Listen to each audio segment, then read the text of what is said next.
Nobody in here anyway.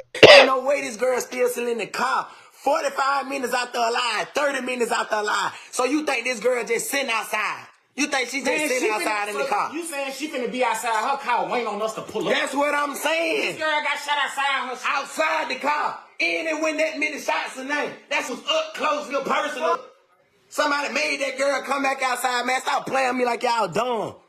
He said that before anybody told him how she died. No news report had dropped yet, no police statement, no details released to the public. So I need somebody to explain to me how he already knew it was up close and personal. On January 10th, 2024, at approximately 1:45 in the morning, Birmingham police responded to a call on the 800 block of Greencrest Turn in the Crestwood community of Birmingham, Alabama. When officers arrived, they found 21-year-old Mia Shardell Nixon lying unresponsive in the driveway of her family's home. She had been shot. Birmingham Fire and Rescue arrived on the scene and pronounced her deceased right there where she fell just 15 feet from her own front door. This was Birmingham's second homicide of 2024. The month wasn't even halfway through, but here is what made this case different from the very beginning. Minutes, and I mean minutes, before Mia was found in that driveway, she had been on Facebook Live, arguing publicly with a man the streets knew as Youngster, and by the time the sun came up over Birmingham that morning, the entire internet had already decided who did it. The only problem with that? They were wrong. But before we get into all of that, we need to talk about who Mia actually was, because this story does not start on January 10th, 2024. It starts much earlier than that.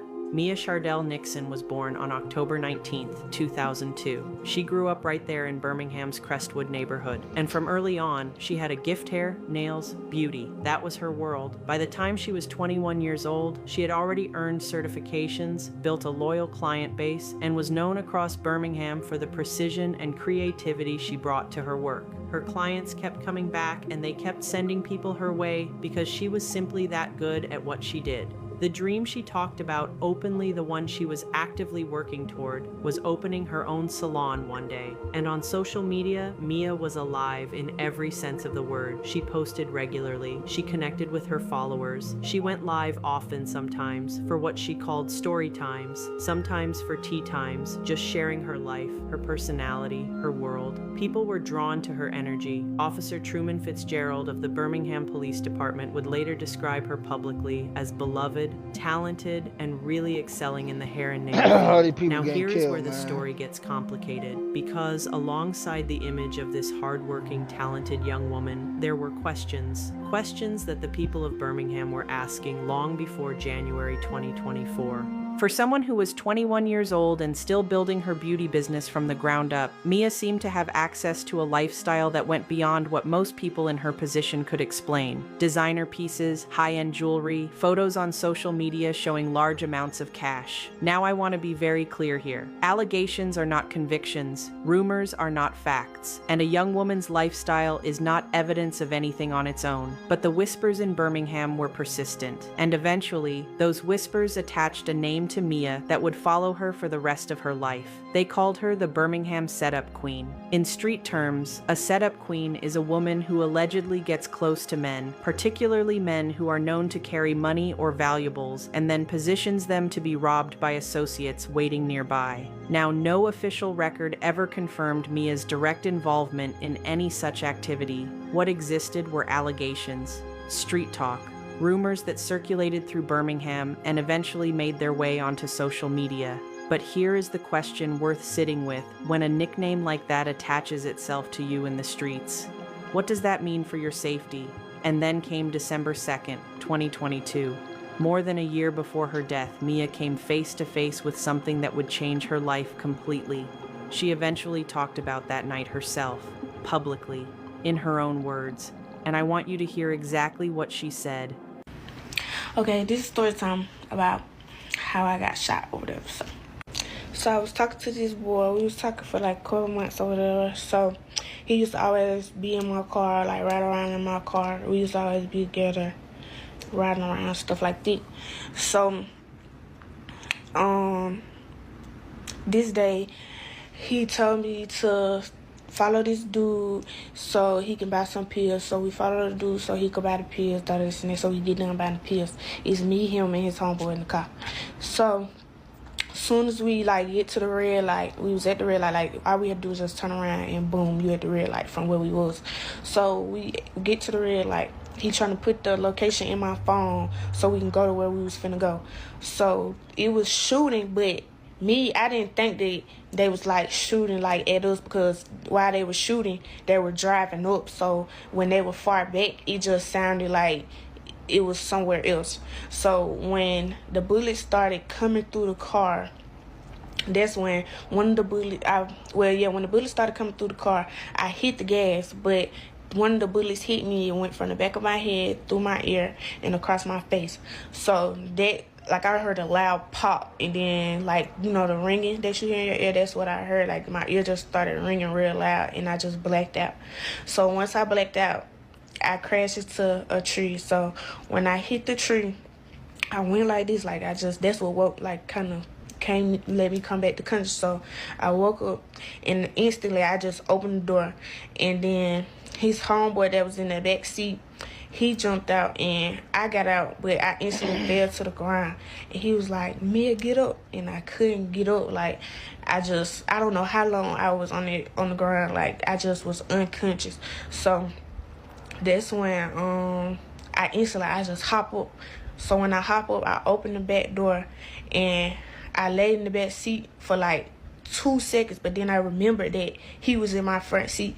So I jump up, and I'm looking for my phone. I'm just looking for my phone. So I find his phone, and I'm screaming his name. I'm like, I can't say his name, but you know, like, I'm just screaming his name. I'm like, what's your password? What's your password? I gotta call the police. I'm like, what's your password? What's your password? Once, like, I kept calling him, and I was trying to, like, just make sure that we all was okay. So, like, that's when I'm just screaming his name. I knew, like, once he wasn't answering me, he was gone. So, like, the people from across the street, it was a store across the street, like, the people from across the street, they come over. So I'm screaming our names. I'm just trying to let them know who he was. I'm just screaming our names. I'm like, please just call my mama. Please, like, just call mama. And I'm going to do a part 2 on what else had happened that night. So. She was screaming for her mama from the back seat of a car with a bullet wound that went from the back of her head, through her ear, and across her face. The man in the front seat never answered her. He was gone. Okay, so this part 2, they put me on they put me in the ambulance. So they put me on the bed, put me in, I'm sure, So I'm just asking them the whole time, like, am I gonna die? Am I gonna be okay? Please just tell me, am I gonna die? I was like, am I gonna be okay? So, like, I was so swole, so, like, the pressure from everything was just making me, like, so sleepy. So I'm telling myself, I'm like, you can't go to sleep. You got to stay up. I'm like, you got to stay up, because I know once you go to sleep, that means, like, you're dying. Like, once you feel sleepy, that means you're dying. So, like, I'm like, I just got to stay up. So they finally rolled me in the hospital. And I just remember, like, a warm blanket coming over me, because they had cut all my clothes off, and I was just, like, completely nude. So, like, they rolled me in there, and then they just put a blanket over me. So, like, that's when I'm just going in and out of consciousness. They doing my chest like this. They just doing my chest like this. So once they started doing it, I, like, instantly just came to my senses, like, hell no, like, you gotta get this shit together. Like, I'm trying to just breathe right and just do everything right so I can stay woke and stay alert. So I was going in and out of CAT scans. I remember waking up in one CAT scan, but the accident happened at 8 p.m. I didn't leave the hospital till 6 a.m. the next morning. So as soon as I got rolled out of the hospital, all my family was there. Well, now, let me go back. They was stitching my ear up, and I remember screaming so loud. Like, I never been through nothing like that. I never broke no bones, never had to get stitches, anything. So they was stitching my ear up. I'm screaming because it hurted. Like, I thought they put you to sleep for stuff like that. So finally it was time for me to get discharged, and they rolled me out the hospital. I see all my family, all my friends. Like, I just was so relieved. Like, I just knew, like, this my second chance. Like, it was just unbelievable. So instantly I'm asking what happened to the boy that I talked to. I'm asking, like, what happened to him? Is he okay? Where he at? Like, I'm just asking a million questions. Nobody wanted to tell me nothing. So finally my friend, she just told me, she was like, Mia, he gone. I just instantly, like, broke down. Like, she broke down. because she had spent the whole night fighting to stay alive while he was already gone. The bullet that hit Mia that night left her with permanent hearing damage in her right ear and vision loss in her right eye, and her doctors told her it could have been significantly worse. That case, the December 2022 shooting that nearly took her life, was never. It wasn't planned. They trying to get that hat. This kind of what I was talking about yesterday when I was like, I don't believe in harming women or children, from back in the day, and I said some women, and I'll explain on that. This is why I don't even need to explain. I'm just point to her. You know what I mean? They call her the setup queen.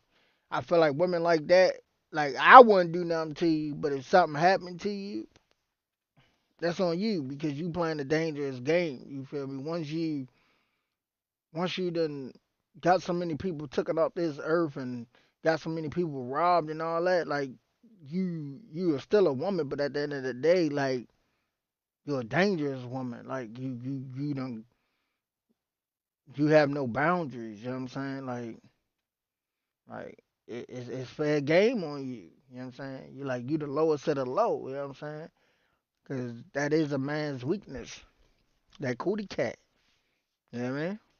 solved. No suspects, no arrests, no answers. It went cold. Now I want to ask a genuine question here, and I don't ask it to be harsh. I ask it because it matters to understanding this story. When someone survives something that traumatic, what does it take to make a different choice about the life you're living? Because Mia came back. She got back to work, hair appointments, nail clients, social media, nightlife, the same energy she had always carried.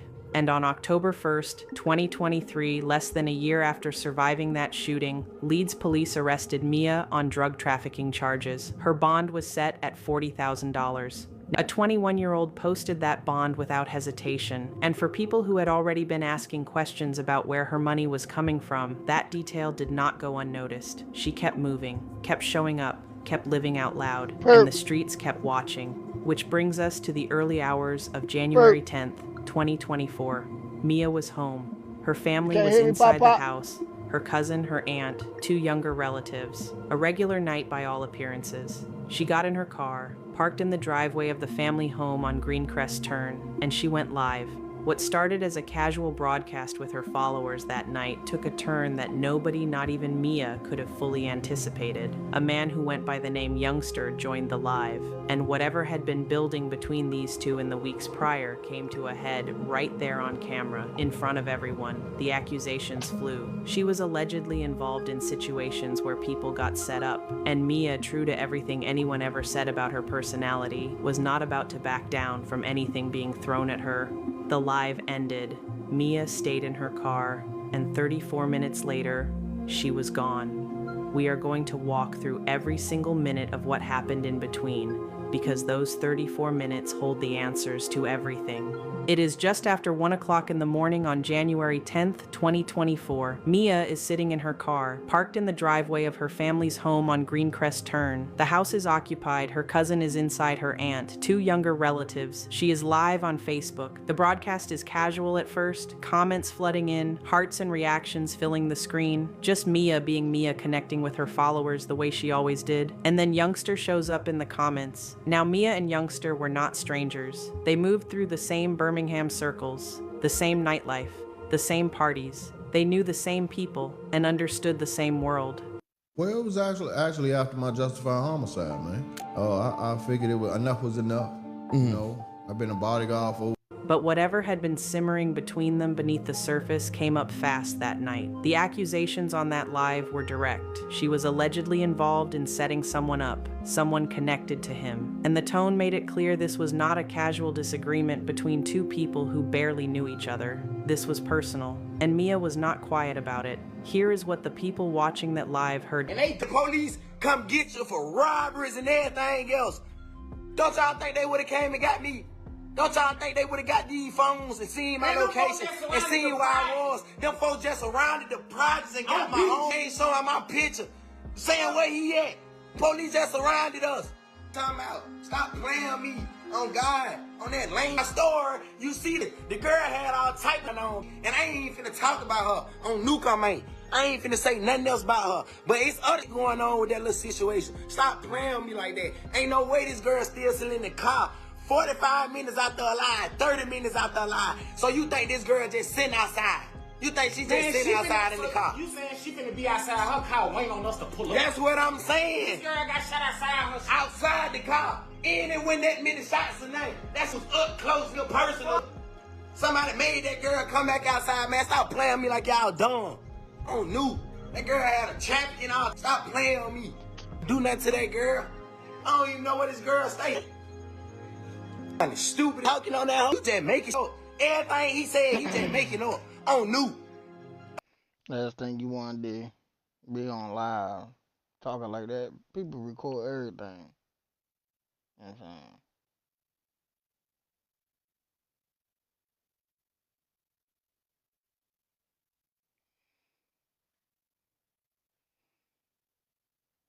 It's crazy. That boy said, hey, twin. That boy said a bando by Gay City. What? He said what? We was in the bando by Gay City when we was on live this morning. Why you know what we was? Man. You know what we was? Man, stop playing on me, man. Bring the towers out. That's what I'm saying. Tower with the phone. Tired with the phone, man. Tower with the phone. Tired with the phones, man. Bruh, I never said once I was in Atlanta. What you talking about? When I said I was in Atlanta? Who else heard me say I was in the A? Who else heard me say I was in the A? Don't no fake page comment on blood. Somebody that was on the line, who heard me say I was in? Well, I never once said I was in no Atlanta. He is defending himself before anyone has formally accused him of anything. He is explaining his location, his phones, his alibi, all of it volunteered publicly on social media. And then he says something that the internet locked onto immediately. Ain't no way this girl still in the car. 45 minutes out there alive, 30 minutes out there alive. So you think this girl just sitting outside? You think she just sitting outside in the car? You saying she finna be outside her car waiting on us to pull up? That's what I'm saying. This girl got shot outside her car. Outside the car. And it went that many shots a night. That's what's up close and personal. Somebody made that girl come back outside, man. Stop playing with me like Somebody made that girl come back outside. Those are very specific details about a crime scene that had not yet been described publicly by law enforcement. No press conference, no official statement breaking down how this happened. So the question the entire city of Birmingham was asking was, where did that information come from? And Youngster was not the only one responding publicly that night. A Birmingham local known as Vito had something to say directly to Youngster, and he was not holding back. Which one of your homeboys she set up?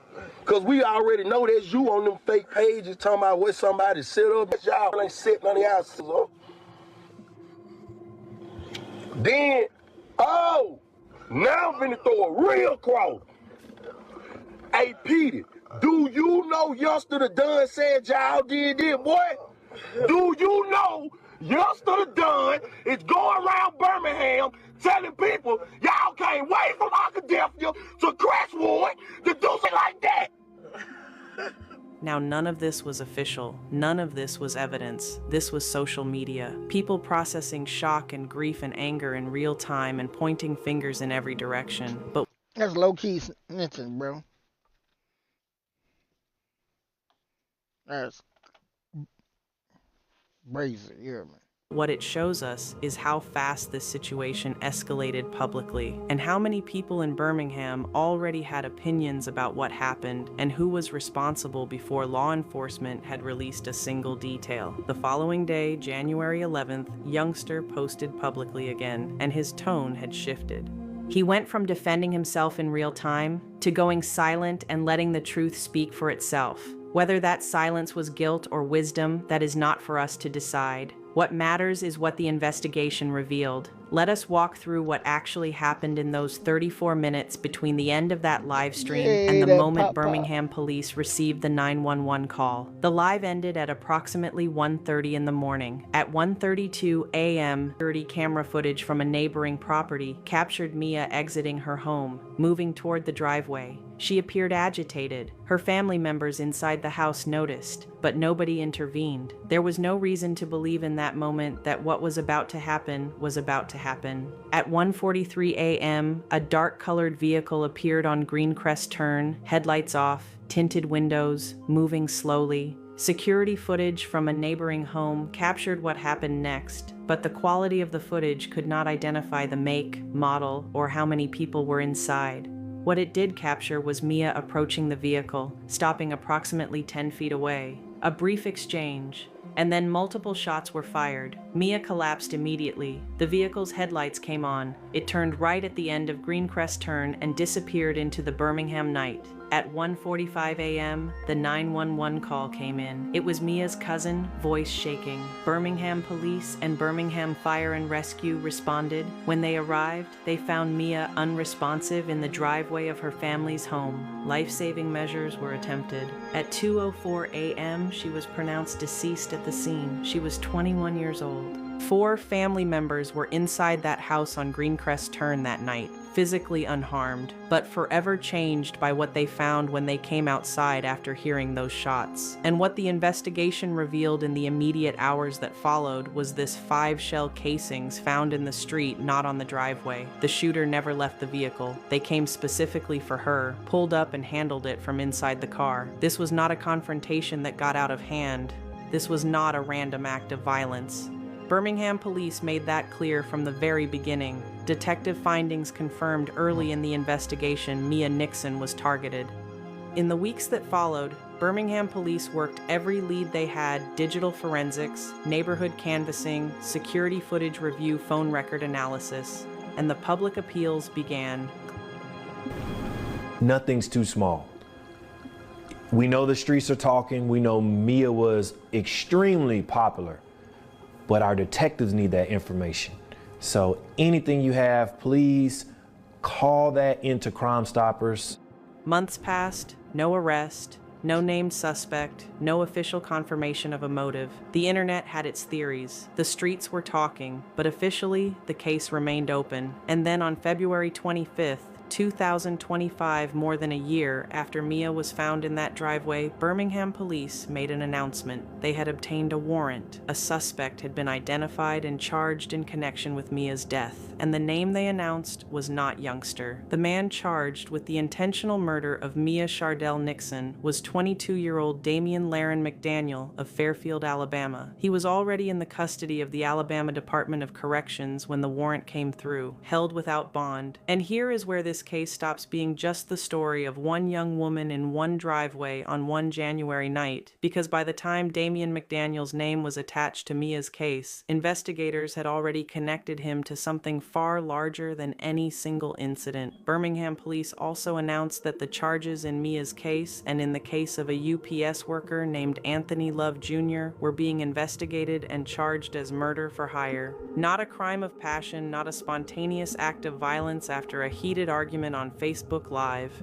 Someone allegedly paid to have Mia Nixon killed, and the man they allegedly paid was Damian McDaniel, which means the Facebook Live that night, the argument with Youngster, may have had absolutely nothing to do with why Mia died. The order to take her life may have already been placed before she ever went live. Who placed that order? What was the connection between Mia and Damian McDaniel? And who in Birmingham wanted her gone badly enough to pay for it?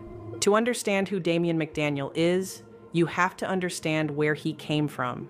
Because nobody is born into violence without a story behind it, and that does not excuse anything. But it does explain some things. Damian Laron.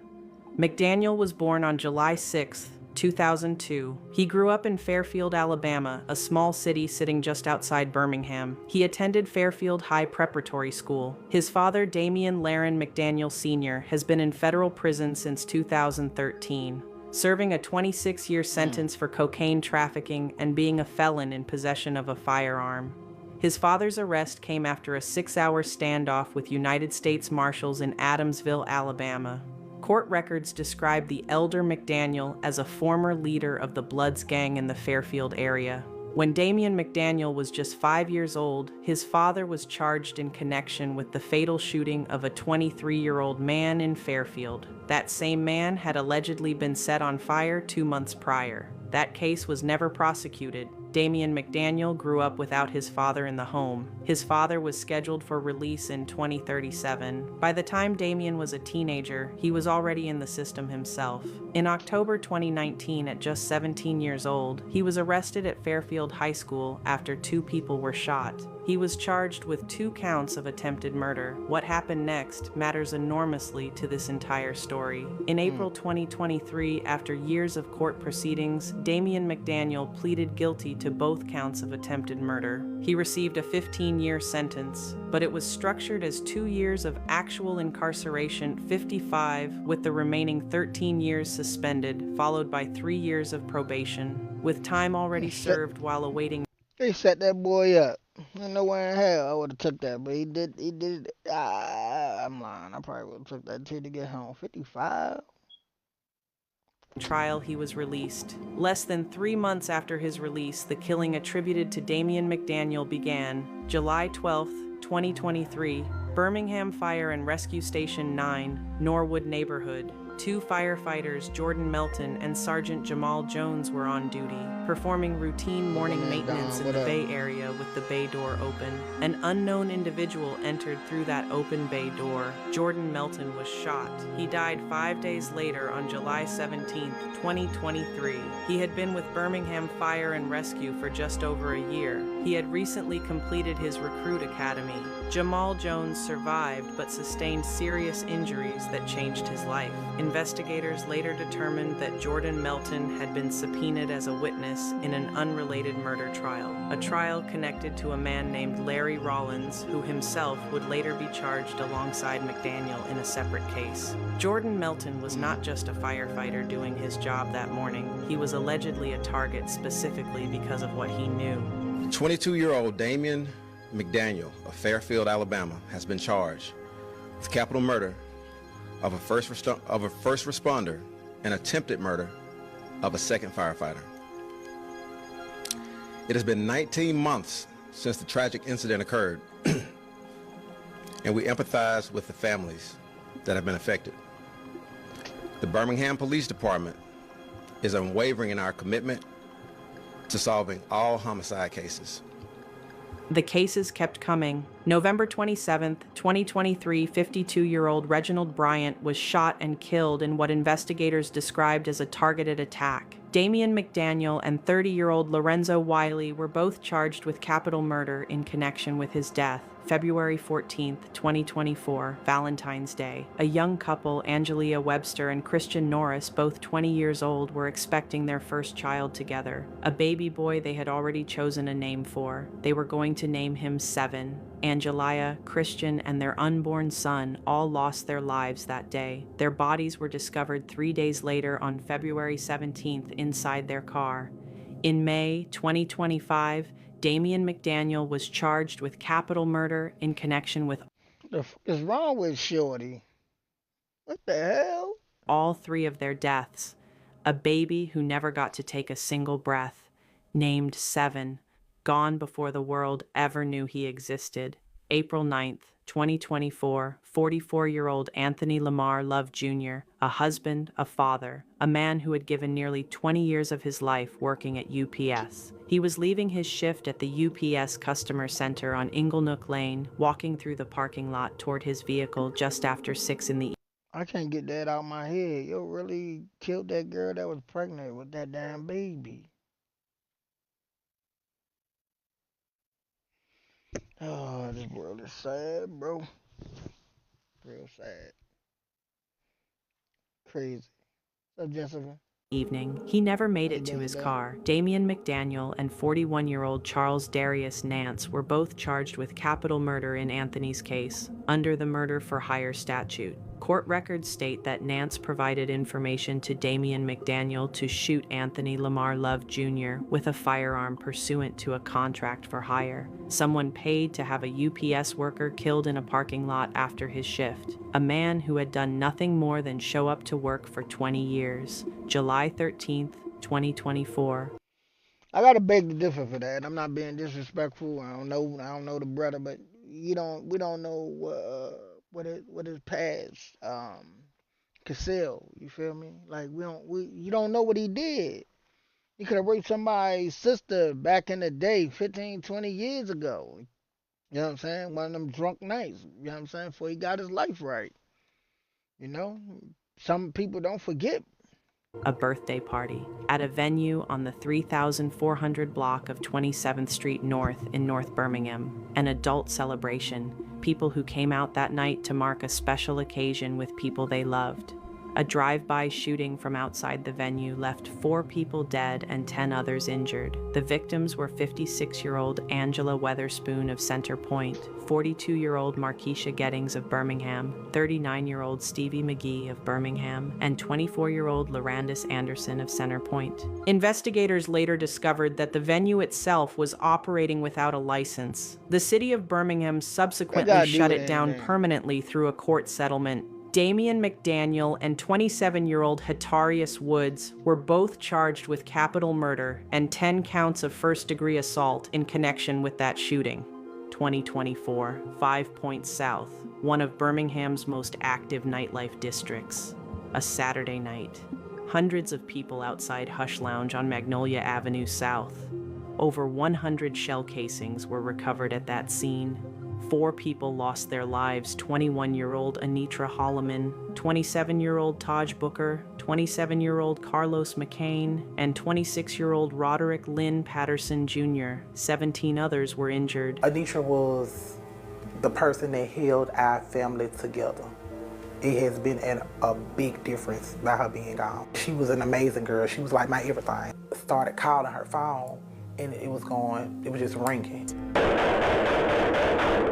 She sent her daughter to an alumni picnic that afternoon. She never came home. Less than 24 hours after the 5 Points South shooting on September 22nd, 32-year-old Jamarcus Deshaun McIntyre was shot and killed on the 700 block of 81st Place South in the Eastlake area. 2 others were injured. Damian McDaniel, along with multiple co-defendants, were charged in connection with his death as well. From July 2023 through September 2024, a span of 14 months, Damian McDaniel and his associates were connected to incidents that left approximately 18 people dead and at least 30 others injured. Authorities stated that during the peak months of July through September 2024, Damian McDaniel... Me definitely affiliated with something because he connected to all them guys, but Daniel was allegedly responsible for over 30% of all homicides in the city of Birmingham. One person, 30%. Now, before we go any further, I want to address something directly, because this community is smart and people have been asking questions. By the time Damian McDaniel's name came out in connection with Mia's case in February 2025, investigators had classified her murder as a murder for hire case, meaning the charge is not that Damian McDaniel had a personal grievance with Mia Nixon. The charge is that someone paid him to kill her. Who placed that order has not been publicly confirmed by law enforcement. The motive has not been officially disclosed, but there is a theory circulating in Birmingham, one that has been spoken about in the community, that Mia's October 2023 drug trafficking arrest may have created circumstances that made someone in that world feel exposed. Now that is community speculation. It has not been confirmed in court, and we present it as exactly that.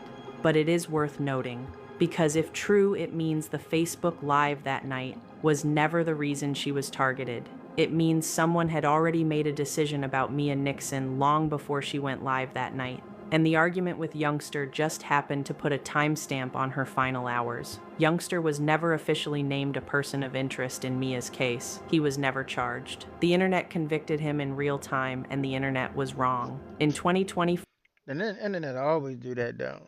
They swear they detectives, but you ain't. You feel me? Later, Leave the detector ring to the cops and the detectives, G. Not you. Nay, leave it alone.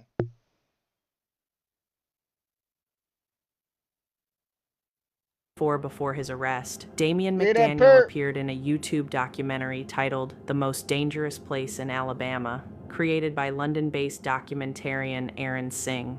The documentary had nearly 500,000 views. In that documentary, McDaniel spoke openly about violence and the mentality behind it. Gonna do the same thing to you, so why not do it to them? Why show them compassion when they ain't gonna show your folks no compassion? Saying he ain't span. For what? They ain't gonna spare me. Get wait, when if they son end up dead and they come to court, they ain't gonna spare me in the courtroom. Hey, I know it. He also expressed in that same documentary that he would feel no empathy for the mother of someone who had been killed. That was 2024. The same year, 4 people were killed at Trendsetters Lounge. The same year, Anthony Love Jr. was shot leaving work. The same year, a pregnant couple was killed on Valentine's Day. The same year, 4 more people were shot outside Hush Lounge. When Damian McDaniel was arrested in October 2024, officers found 3 pounds of marijuana, a Glock 9mm handgun fitted with a machine conversion device, and a 100-round drum magazine, a Century Arms Mini Draco pistol, 2 additional firearms, and a 60-round AR-15 magazine. He was taken into custody in Fairfield. His probation from the 2019 case was formally revoked on December 12, 2024. He was assigned to Kilby Correctional Facility in Of course. Mount Meigs. As of today, Damian McDaniel is indicted on nearly 50 counts spanning both mass shootings. The deaths of Mia Nixon, firefighter Jordan Melton, Anthony Love Jr., Charlie Moore, Jamarcus McIntyre, Deontrinette Brown, and others. The state of Alabama is seeking the death penalty on all applicable capital murder counts. District Attorney Danny Carr made that position clear. You think that nigga? You think that man care about the death penalty? I don't think he give a fuck. Let's see if y'all get it. His defense attorney. If I'm not mistaken, Alabama the only one that still does it, because California don't even do it no more. So I think it's either Oklahoma or Alabama that still do the death penalty. John Robbins has maintained his client's innocence throughout. And in this country, in every courtroom, a person is presumed innocent until proven guilty. That principle matters. It matters for everyone. The trial date has been set, April 6th, 2026. The Trendsetters Lounge case goes first. No trial date has been set specifically for Mia's case yet. It remains part of the larger legal proceedings that Birmingham's court system is still working through. On January 14th, 2024, 4 days after Mia was found in that driveway, her family and community organized a balloon release in her honor. Her funeral was held on January 20th, 2024 at Wilma G. Harris Chapel, and on January 10th, 2025, exactly 1 year after her death, over 200 people gathered at Railroad Park in Birmingham for a candlelight vigil. Family members spoke, former clients spoke, anti-violence advocates spoke, everyone wore her face. And I want to speak directly to something that this community has been wrestling with since this story came out, because the comments and the conversations around Mia's case have been divided, and I understand why. There are people who mourn her deeply and remember a young woman with a gift and a dream and a laugh that lit up every room she walked into. And there are people who look at the choices she allegedly made and struggle to separate those choices from their grief. Both of those responses are human. But here is what I know to be true. A 21-year-old woman should not have been killed in her own driveway. Whatever she was involved in, alleged or confirmed, did not make her life worth less. Her family did not deserve to walk outside that night and find her there. Her mother did not deserve to bury her daughter at 21. All right, what about the people? See, this is why this is where I'm gonna stop it at, because it's starting to pee me off, right? You say all that heartfelt, but what about the families that she done got set up? You know what I'm saying? I'm a firm believer in karma. You reap what you sow. You live by the sword, you die by the sword. She was setting motherfuckers up. Somebody put a hitman on her. Out of there.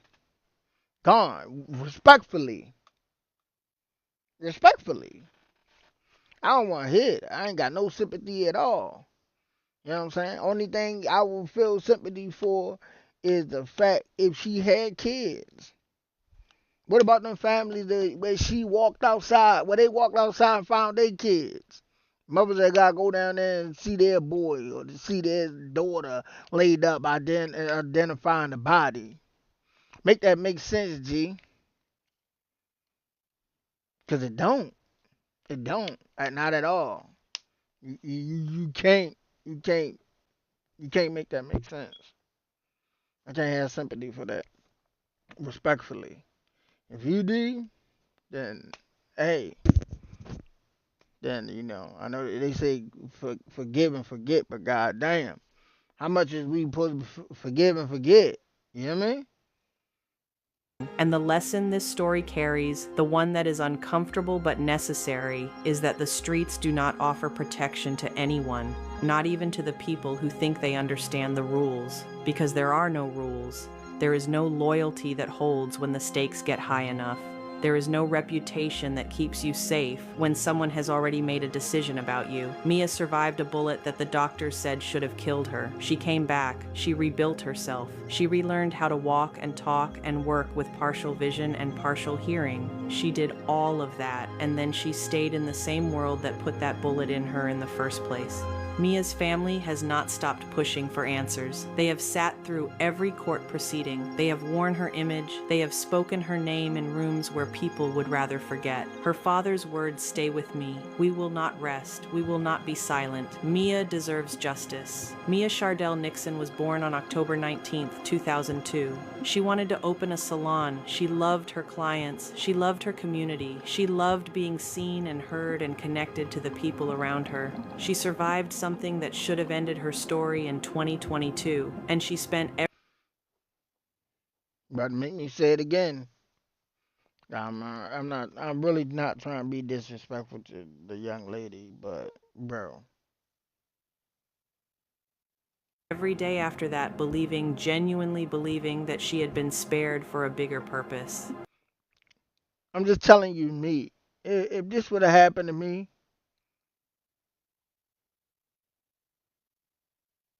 I can't say that. I was wild and dumb coming up. So I can't say that would have made me change my life. But I know when I went to prison and did 3.5 years, that opened my eyes like, boy, you around men 24/7, ain't no boy. Maybe she was right. Maybe the purpose was this, that her story reaches somebody tonight who is standing at a crossroads, who is weighing a decision, who is telling themselves that they are smart enough or fast enough or connected enough to navigate something that has swallowed people far more experienced than them. If that is you, hear Mia, not the rumors, not the nickname the streets gave her. Hear the girl in that car at the red light screaming her mama's name. Hear the woman in the ambulance telling herself she could not go to sleep because going to sleep meant dying. Hear the 21-year-old who fought her way back from something devastating only to end up 15 feet from her own front door. If you have any information related... Once again, but what about the people that she did stuff to? What about them? What about them? You think she was thinking about that when she was doing all that? Like honestly, to the woman that made this, like that's real talk. Do you do you actually think that she felt any of anything that you're saying about her to any of the people that she did anything to? Any sympathy at all? She still was thugging, doing that shit. I'm standing on couches in the club throwing up bees.